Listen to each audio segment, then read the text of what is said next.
हमारे साथ केंद्रीय मंत्री रामदास अठावले जी हैं। राहुल गांधी प्रेस कॉन्फ्रेंस करके आरोप लगाया है इलेक्शन कमीशन को कि वोट काटा जा रहा है, क्या कहेंगे? मुझे लगता है कि राहुल गांधी जी बोले थे कि हम बम फोड़ेंगे और लेकिन वो बम फूटा ही नहीं है। तो राहुल गांधी जी के पास उतनी ताकत नहीं है कि बम फोड़ने की। अगर बम फोड़ना है तो नरेंद्र मोदी जी बम फोड़ सकते हैं। नरेंद्र मोदी जी के माध्यम से ही हमारे नौजवानों ने पाक व्याप्त कश्मीर में जाकर अपने बम फोड़कर 100 से ज़्यादा आतंकवादियों को मारा था। तो राहुल गांधी जी झूठ बोलते रहते हैं। राहुल गांधी जी बार बार वोट चोरी होता है, वोट ज़्यादा ऐड होता है ऐसा भी बोलते हैं, वोट ऐड होता ना ऐसा भी बोलते रहते हैं। तो झूठ बोलने की आदत राहुल गांधी को लगी है। तो इसीलिए मुझे लगता है कि वोट बिल्कुल चोरी होता नहीं है। और वो बोलते हुए दलित आदिवासी का वोट हमको मिलने वाला है, तो वो जमाना चला गया। दलित आदिवासियों का वोट कांग्रेस पार्टी को मिलता था, इसीलिए कांग्रेस पार्टी सत्ता में रही। लेकिन जब दलित और आदिवासी कांग्रेस पार्टी से हट गए तब नरेंद्र मोदी जी एनडीए के प्रधानमंत्री के रूप में आगे आए। तो मुझे लगता है कि राहुल गांधी जो आरोप लगा रहे बिल्कुल तथ्य नहीं है। और इसीलिए मुझे लगता है कि कांग्रेस पार्टी को राहुल गांधी के बयानों का बहुत बड़ा नुकसान ही है। और अगली बार राहुल गांधी के कांग्रेस पार्टी के 99 भी एमपी चुनकर आए हैं, आगे वह 50 के ऊपर भी आते या नहीं मालूम नहीं है। तो इसीलिए इतना झूठ बोलना ठीक नहीं है। वोट काटने की बात कर रहे हैं इलेक्शन कमीशन को। नहीं, वो बोलते वोट काटने की भी बात करते हैं, वोट ऐड होने की भी बात करते हैं। बोलते वोट ऐड भी होता है, वो काटा भी जाता है। मुझे लगता है कि वोट काटने का उसको अधिकार नहीं है। इलेक्शन कमीशन का एक गाइडलाइन है, उसके मुताबिक वोटर लिस्ट बनती है और उसमें जो लोग वोटिंग में अपना नाम डालते हैं उनको वोटिंग करने का अधिकार है। उनका वोट इधर उधर नहीं होता है।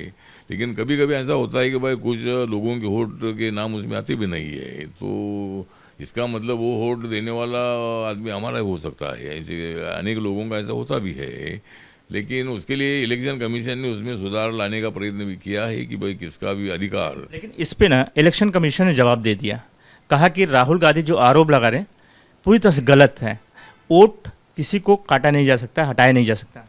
अब तो इलेक्शन कमीशन ने बोला है कि भाई किसी का वोट काटा नहीं जाता है, किसी का वोट जानबूझकर ऐड नहीं होता है। ऐड होता है तो वो पूरा एविडेंस देकर वो वोटर लिस्ट में अपना नाम डालते हो, नाम वोटर लिस्ट में आता है।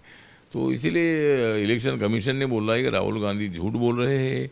और राहुल गांधी जी के पास अगर ऐसा कोई एविडेंस है तो वो इलेक्शन कमीशन के पास जाए, लेकिन इलेक्शन के पास जाने के लिए तैयार नहीं है।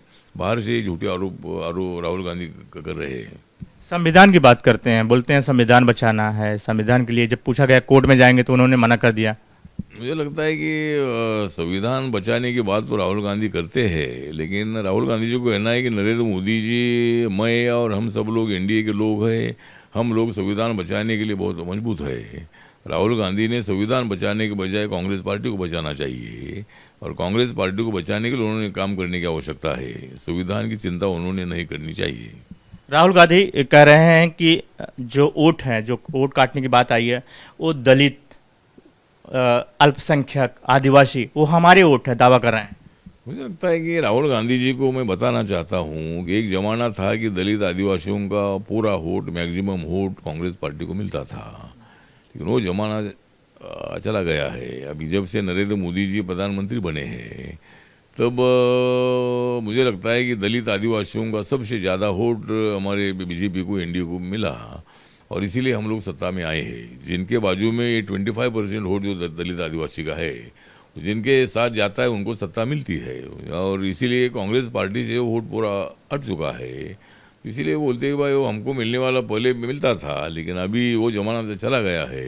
ये ज़माना नरेंद्र मोदी जी का है, ये ज़माना एनडीए का है, ये ज़माना बीजेपी और सभी हमारे एनडीए के दलों का है। तो इसीलिए राहुल गांधी के बोलने में बिल्कुल तथ्य नहीं है। क्या लगता है कि आपको राहुल गांधी भड़काने की कोशिश कर रहे हैं, जैसा नेपाल में हुआ, ऐसा बार बार आरोप लगा रहे हैं, कभी वोट चोरी का, अब वोट काटने का?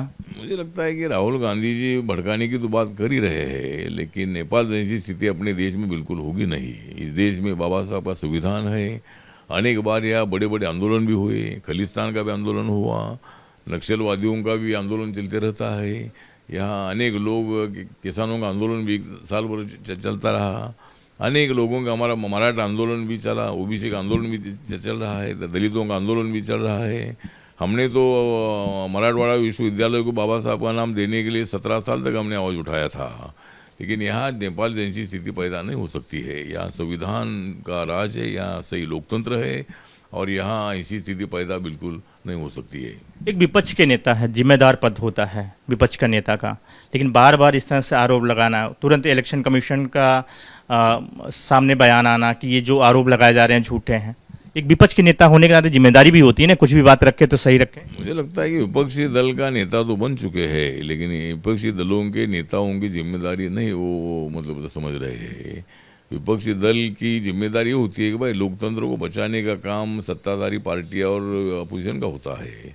सबने मिलकर मतलब सरकार होती है, संसद होती है, तो सबकी संसद होती है।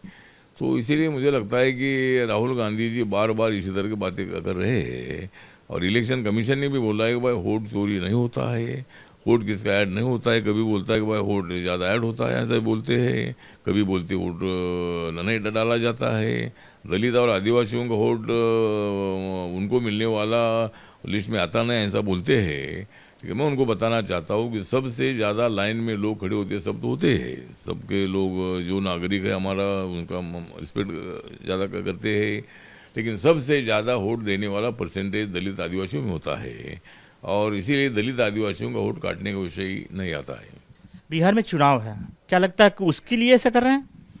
हाँ, मुझे लगता है कि उनको लगता है कि भाई बिहार में हम चुनाव जीतेंगे, लेकिन वहाँ आरजेडी और मतलब कांग्रेस पार्टी में भी इतना ठीक ठाक नहीं है, आपस में लड़ाई भी है।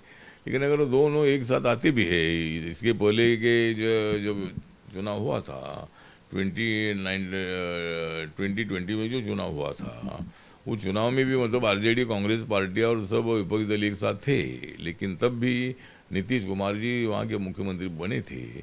अभी भी हालत ये है कि भाई वहाँ इतना काम हुआ है, इतना डेवलपमेंट हुआ है, बिहार एक अलग राज्य बन रहा है, बिहार के लिए नया पैकेज भी दे दिया है और इसीलिए माननीय नरेंद्र मोदी साहब ने, प्रधानमंत्री जी ने नीतीश कुमार ही अगली मुख्यमंत्री हो गए, इसी तरह की भूमिका रखी है और अगला मुख्यमंत्री नीतीश कुमार जी हो गई और वहाँ इंडिया की सरकार आएगी। वहाँ आरजेडी और कांग्रेस को सत्ता मिलने का बिल्कुल चांस नहीं है। एक आखिरी सवाल, अठावले जी क्या राहुल को समझाएंगे जिस तरह से बार बार आरोप लगा रहे हैं? राहुल जी क्या बोलेंगे आप? नहीं, राहुल जी को मैं बोलूँगा कि राहुल जी को नहीं है मालूम चाहुल, जिनको बिल्कुल नरेंद्र मोदी जी की नहीं है मालूम चाहुल, वो झूठे बोलते रहते हैं हमारे गांधी राहुल। तो राहुल जी झूठे बोलते रहते हैं। उन्होंने अगर उनका इमेज अच्छा बनाना है तो अच्छा अपोजिशन लीडर बनना चाहिए। अगर आगे उनको सत्ता में आना है, अगर जनता चाहेगी तो भी सत्ता में आ सकते हैं, लेकिन झूठ बोलकर सत्ता में आना बिल्कुल संभव नहीं है। अगर अपोजिशन लीडर के नाते अच्छा काम करेंगे तो भविष्य में कभी ऐसा मौका मिल सकता है जो लोग चाहेंगे उनको सत्ता मिलती है। तो इसीलिए राहुल गांधी जी ने अपनी इमेज को नहीं खराब करना चाहिए। बार बार झूठ बोलकर, आरोप लगाकर लोकतंत्र को खतरा पैदा करने का काम राहुल गांधी की तरफ से हो रहा है और राहुल गांधी लोकतंत्र के लिए बहुत बड़ा खतरा है। हमसे बात करने के लिए शुक्रिया। कैमरा साथ सत्कार शर्मा, रिपब्लिक भारत, मुंबई।